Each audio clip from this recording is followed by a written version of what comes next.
আসসালামু আলাইকুম রহমতুল্লাহ বারাকাতু। আমি মোহাম্মদ মামুন রশিদ, যার আমি লেখালেখি করি। তো একটা উপন্যাসের নাম দিয়েছি দ্বিতীয় মোটরসাইকেল।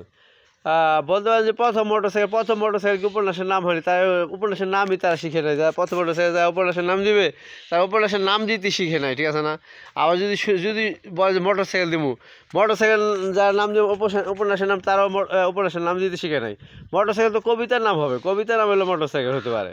যেমন বেতার বেতার বেতার টেলিভিশন, মোটরসাইকেল, এটি কবিতার নাম, ঠিক আছে না? কবিতার নাম তো উপন্যাসের নামের সাথে উপন্যাসের নাম কবিতার নাম এক না, ঠিক আছে না?